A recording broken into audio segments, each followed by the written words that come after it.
भाई कोई अंदर। हाँ जी सर, सुधीर फौजी जी के बारे में बताइए थोड़ा। सुधीर फौजी जी 2024-3/2028 को भर्ती हुए थे और ये हमारी यूनिट में रहे। अभी कुछ साल के लिए 3 साल के लिए 59 इंजीनियर में पोस्टिंग गए थे और अभी फिर दोबारा हमारी यूनिट जीरकपुर में पोस्टिंग आए थे और इसी दौरान ये अभी छुट्टी आई और जिसकी वजह से हादसा हुआ। सुधीर बहुत ही ईमानदार और खुश मिजाज इंसान थे, जो मतलब बहुत ईमानदारी से अपनी ड्यूटी करते थे और कभी भी किसी के आपसी तालमेल बहुत अच्छे थे इसके आपसे सभी से। कितने साल की इनकी सर्विस 16 साल सर्विस हो चुकी है। परिवार में कौन कौन है? परिवार में एक बेटी थी, 2 लड़के जो दोनों बीमारी हैं और बेटी है वो इनके साथ ही हाँ दोनों एक्सपायर हो चुके हैं। एक का ब्लड कैंसर है, पैर में मतलब ऑपरेशन पैर खराब है हाँ जी। तो भी सर यूनिट की तरफ से क्या कुछ मैसेज है परिवार के लिए? परिवार के लिए सर जो बड़ी एक्सटी है, जो भी संभव हो सकता है वो असंभव कोशिश की जाएगी। जितना हो सकता है, जितने ज़्यादा हो सकता है वो उतनी कोशिश की जाएगी यूनिट की तरफ से।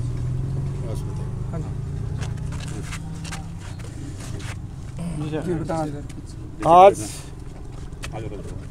मैं समस्त पाथरी गांव के सभी गणमान्य व्यक्ति, सभी समस्त पंचायत, सभी यंगस्टर्स और जितने भी इंडियन वेटरन ऑर्गेनाइजेशन के हमारे जितने सभी पदाधिकारी, 8 मैकेनाइज जिसका जींद के एरिया ऑफ रिस्पॉन्सिबिलिटी है और उसके यूनिट से आए हुए हमारे सरदार साहबान, उनके साथीगण, आज सुधीर की अंतिम यात्रा के अंदर जितना जन समूह और सभी यंगस्टर और बच्चे, पूरा परिवार, पूरा गांव ने जो एक भावभीनी श्रद्धांजलि और पुष्प अर्पित करके जो मान और सम्मान दिया है, बहुत ही काबिल तारीफ़ है। इसके लिए मैं पूरे इंडियन वेटरन ऑर्गेनाइजेशन के सभी योद्धाओं की तरफ से बहुत बहुत अभिनंदन और स्वागत करता हूँ।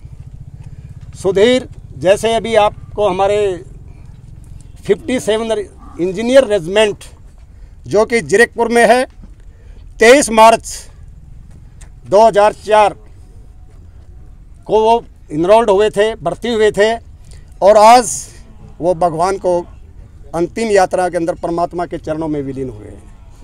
जैसा अभी आपको बताया, सुधीर बहुत ही कर्मठ, बहुत ही मेहनत और खुश मिजाज इंसान थे, बहुत अच्छी अपनी ड्यूटी करते थे और सभी सैनिकों के साथ एक ग्रुप बना करके, क्योंकि वे के हौलदार थे, हौलदार के पद पर रहते हुए जो उनके साथ में जो जवान जो ड्यूटी के लिए जो उनको मिलता था उसको अपनी बखूबी अपनी ड्यूटी निभाते थे। बहुत ही दुखद घटना है, जितनी भी हम इसका ऊपर दुख प्रकट करें उतना ही कम है। उनकी एक बहुत ही प्यारी बच्ची भी उनके साथ एक्सीडेंटल में मृत्यु को प्राप्त हुई। 2 बच्चे दोनों है जो डिसेबल्ड कहें उनको, एक का ऑपरेशन हुआ है, एक का ब्लड कैंसर से पीड़ित है। इस परिवार के लिए जो दुखों का पहाड़ टूटा है, हम सब पूरी इंडियन वेटरन ऑर्गेनाइजेशन उनके साथ में है। जो भी उनको सरकार की तरफ से, हमारे डिफेंस की तरफ से जो भी उसको मैक्सिमम जो बेनिफिट्स जो मिलेंगे वो हम उनको दिलवाएंगे और इनके पूरे डॉक्यूमेंटेशन वगैरह के लिए यहाँ के यूनिट से इनके जो बंदे आए हुए हैं पूरी अपनी कागजी कार्रवाई वो करके जा रहे हैं और मैक्सिमम इनको सहायता है जो वो मिलेगी।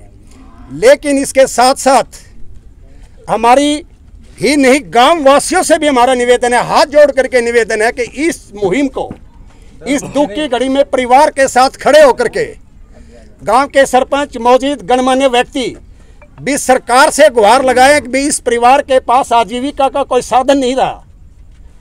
उन बुजुर्ग माँ बाप, उन असहाय बच्चों का परिवार का पोषण करने के लिए सरकार से गुहार लगाए और इनको एक्स ग्रेसिया के तहत जो भी संभव हो, जो भी गवर्नमेंट की पॉलिसी है, इनको कहीं नौकरी का और आर्थिक मदद देने का जो प्रयास करें।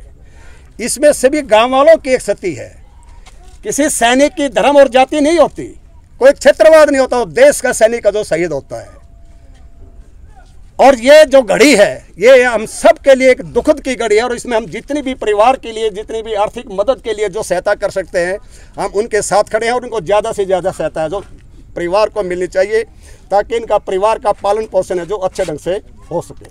हादसा किस तरीके से हुआ सर?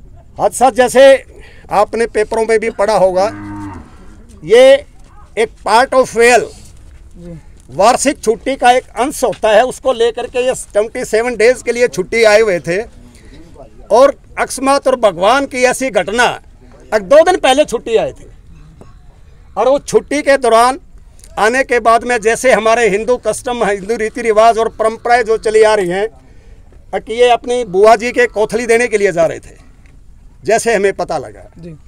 और ये हकीकत है, पता नहीं हकीकत थी। ये अपनी बुआ के जा रहे थे, हमारे हिंदू परंपराओं को निभाते हुए। कहीं पेट्रोल पंप पे उन्होंने तेल वगैरह डलवा करके जो बाहर से जो दूसरी मोटरसाइकिल थी वो कुछ और एंटी सोशल एलिमेंट्स कहूँगा मैं उनको, वो ऐसे उपद्रवी बच्चे थे जिन्होंने अपना खुद का होश नहीं था, उनके साथ मुठभेड़ हुई। उस मुठभेड़ के अंदर है जो बच्ची है जो काफ़ी सीरियस इंजर्ड हुई, और उस इंजरी के दौरान में उनको रोहतक रेफ़र किया गया, और ये भी रेफ़र हुए थे Sudhir ji on the spot, ये तो ऑन द स्पॉट एक्सपायर हो गए जी। ऑन द स्पॉट एक्सपायर हो गए। बच्ची को वहाँ रेफ़र किया, जिसका है जो पार्थिव शरीर है जो वहाँ रोहतक से आज लाया गया, और इनका जो अंतिम यात्रा करके इनका दाह संस्कार किया गया। बच्चे का नाम जी? बिंदु। उम्र 6 साल 6-7 के करीब, 6 साल के करीब। तो जितना पूर्व सैनिक जो बोर्ड पहुंचा उसकी तरफ से परिवार को क्या मैसेज सांत्वना के तौर पर? हम यहाँ पे हमारे प्रशासनिक अधिकारी भी पहुँचे हैं, डीएसपी साहब भी पहुँचे, एसएचओ साहब भी पहुँचे, हमारे सोल्जर बोर्ड से भी रीत चढ़ाने के लिए, हमारे सैनिक को एक मान सम्मान देने के लिए भी हमारे जिला सैनिक अधिकारी भी हमारे यहाँ पर पहुँचे हैं। और इसके लिए हमारे सैनिक बोर्ड वालों के जो अधिकारी आए हुए थे उनको भी पता है कि ये क्या इंसिडेंट था, क्या कहानी है और हम क्या कर सकते हैं, क्योंकि जो भी कागजी कार्रवाई का प्रोसेस होता है एक सैनिक के लिए वो जिला सैनिक बोर्ड के थ्रू होता है, तो उसके मार्फत है जो हमारी कागजी कार्रवाई होगी, जितना भी मैक्सिमम बेनिफिट देने के लिए, जो भी एक बेनिफिशरीज को जो चीज़ें मिलती है वो देने के लिए हमारा पूरा प्रयासरत रहेगा। और हम सोल्जर बोर्ड से भी इसके लिए जो अप्रोच करेंगे, हम खुद मिलेंगे, कोई भी दिक्कत होती है तो ये दुखी परिवार के साथ में हमारा पूरा इंडियन वेटरन ऑर्गेनाइजेशन साथ खड़ा है। तो जैसे बच्चों के बारे में आपने बताया, दोनों बच्चे बीमार, तो उनके लिए इलाज बिल्कुल, ये बहुत ही दुखद घटना, आप लोग भली भांति जानते हैं कि बच्चे इलाज नहीं रुकेगा, उनका इलाज नहीं रुकेगा। इन पैनल हॉस्पिटल के लिए उसकी हमारे से जो भी सुविधाएं होती हैं, और मैं गांव वालों को भी, उनके परिवार के जो सदस्य थे उनको भी हमने बताया, जो सोल्जर्स का को डीएसपी अकाउंट होता है, ईसीएचएस की फैसिलिटीज होती है, इन पैनल हॉस्पिटल में ट्रीटमेंट देने की जो फैसिलिटी होती है, सोल्जर बोर्ड के थ्रू से जो फैसिलिटी होती है उसमें कोई कमी नहीं आएगी। हम इसके लिए पहली बात तो ऑटोमेटिकली ये सिस्टम बना हुआ है, कोई दिक्कत नहीं आएगी। फिर भी अगर कोई दिक्कत आती है तो ये जितने भी हमारे आईवी को जात पदाधिकारी जो योद्धा यहाँ खड़े हुए हैं, हम बिल्कुल उनके साथ खड़े हुए हैं। थैंक यू सर, धन्यवाद। Thank you sir. ओके भाई।